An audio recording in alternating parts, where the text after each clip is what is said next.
मैं अनुज कुमार सिंह, पुस्तकालय अध्यक्ष, आज आप लोग के बीच पुनः उपस्थित हूँ।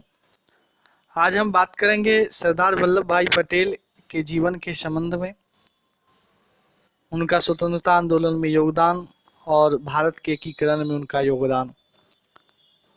सरदार वल्लभ भाई पटेल का जन्म 31 अक्टूबर 1875 ईस्वी को नाडियाद, गुजरात में एक लेवा पटेल पाटीदार जाति में हुआ था। वे झावेर भाई पटेल एवं लाडवा देवी की चौथी संतान थे, जो सरदार पटेल के नाम से लोकप्रिय थे। एक भारतीय राजनीतिक थे। उन्होंने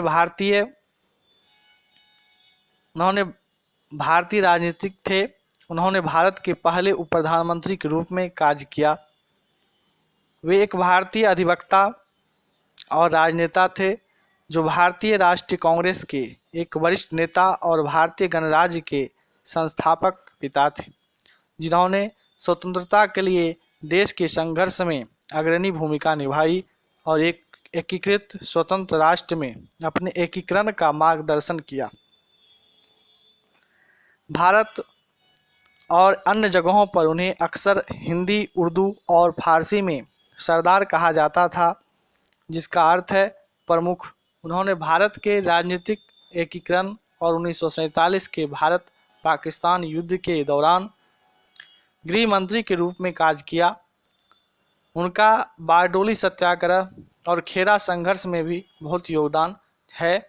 बारडोली सत्याग्रह भारतीय स्वाधीनता संग्राम के दौरान वर्ष 1928 में गुजरात में हुआ एक प्रमुख किसान आंदोलन था, जिसका नेतृत्व वल्लभ भाई पटेल ने किया। इस सत्याग्रह आंदोलन के सफल होने के बाद वहां की महिलाओं ने वल्लभ भाई पटेल को सरदार की उपाधि प्रदान की। खेड़ा संघर्ष। स्वतंत्रता आंदोलन में सरदार पटेल का सबसे पहला और बड़ा योगदान 1918 में खेड़ा संघर्ष में हुआ। गुजरात का खेड़ा खंड डिवीजन उन दिनों भयंकर सूखे की चपेट में था। किसानों ने अंग्रेज सरकार से कर में भारी छूट की मांग कर रही थी। जब यह स्वीकार नहीं किया गया तो सरदार पटेल, गांधी जी एवं अन्य लोगों ने किसानों का नेतृत्व किया और उन्हें कर न देने के लिए प्रेरित किया। अंत में सरकार झुकी और उस वर्ष करों में राहत दी गई। यह सरदार पटेल की पहली सफलता थी।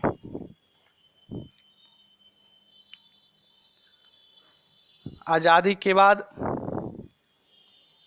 सरदार पटेल का बहुत योगदान है। यद्यपि अधिकांश प्रांतीय कांग्रेस समितियां पटेल के पक्ष में थी, किंतु गांधी जी की इच्छा का आदर करते हुए पटेल जी ने प्रधानमंत्री पद की दौड़ से अपने को दूर रखा और इसके लिए नेहरू का समर्थन किया। उन्होंने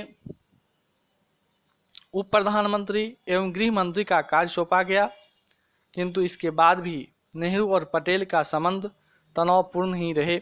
इसके चलते कई अवसरों पर दोनों ने ही अपने पद का त्याग करने की धमकी दे दी थी।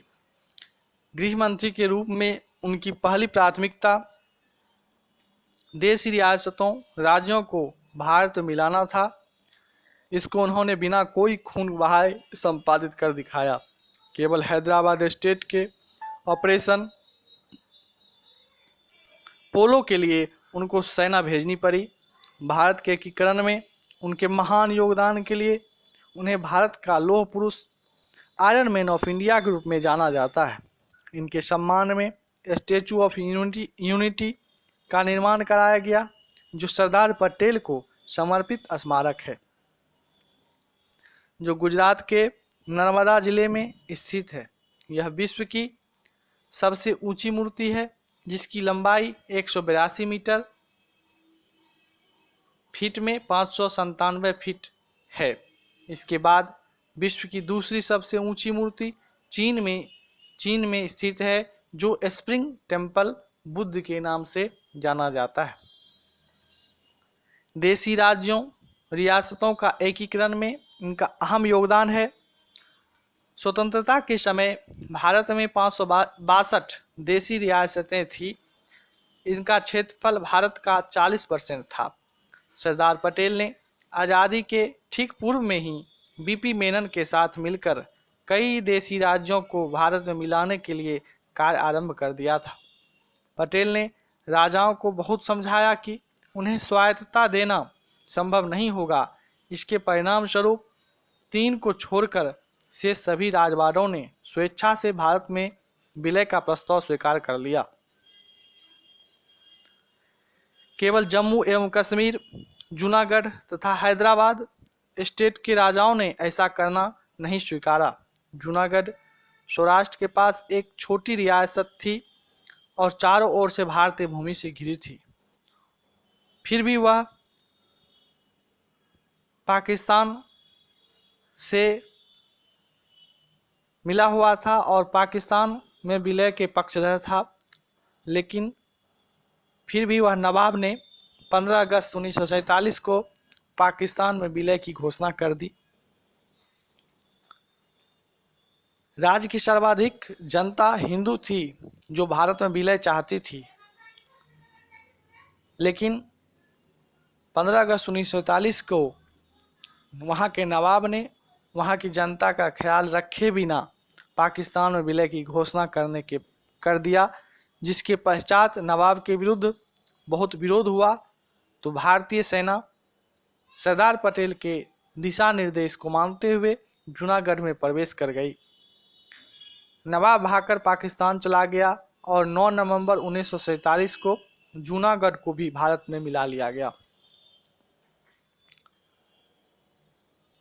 इसके बाद हैदराबाद स्टेट भारत की सबसे बड़ी रियासत थी, जो चारों ओर से भारतीय भूमि से घिरी थी। वहाँ के निजाम ने पाकिस्तान के प्रोत्साहन से स्वतंत्र राज्य का दावा किया और अपनी सेना बढ़ाने लगा। वह ढेर सारे हथियार आयात करता रहा, जिससे पटेल जी चिंतित हो उठे। अनंतः भारतीय सेना 13 सितंबर 1948 को हैदराबाद में प्रवेश कर गई। 3 दिनों के बाद निजाम ने आत्मसमर्पण कर दिया और नवंबर 1948 में भारत में विलय का प्रस्ताव स्वीकार कर लिया। नेहरू ने कश्मीर को यह कहकर अपने पास रख लिया, यह समस्या एक अंतर्राष्ट्रीय समस्या है। कश्मीर समस्या को संयुक्त राष्ट्र संघ में ले गए और अलगाववादी ताकतों के कारण कश्मीर की समस्या दिनों दिन बढ़ती गई। 5 अगस्त 2019 को प्रधानमंत्री मोदी जी और गृह मंत्री अमित शाह जी के प्रयास से कश्मीर को विशेष राज्य का दर्जा देने वाला अनुच्छेद 370 और 35 समाप्त कर दिया गया। कश्मीर भारत का अभिन्न अंग बन गया और सरदार पटेल का भारत को अखंड बनाने का स्वप्न साकार हो पाया। 31 अक्टूबर 2019 को जम्मू कश्मीर तथा लद्दाख के रूप में 2 केंद्र शासित प्रदेश अस्तित्व में आए। अब जम्मू कश्मीर केंद्र के अधीन रहेगा और भारत के सभी कानून वहां लागू होंगे। पटेल जी को कृतज्ञ राष्ट्र की यह सच्ची श्रद्धांजलि है। उपर्युक्त विवेचनाओं के आधार पर यह कहना उचित होगा कि वर्तमान भारत का जो अखंड स्वरूप है, जो सरदार पटेल के कुशल नेतृत्व के कारण ही सफल हो पाया, अतः हमें इनके स्मृतियों को सदा अपने दिल में संजोए रखना तथा उनके देश के प्रति निष्ठा को बनाए रखना ही हमारी सच्ची श्रद्धांजलि होगी। धन्यवाद।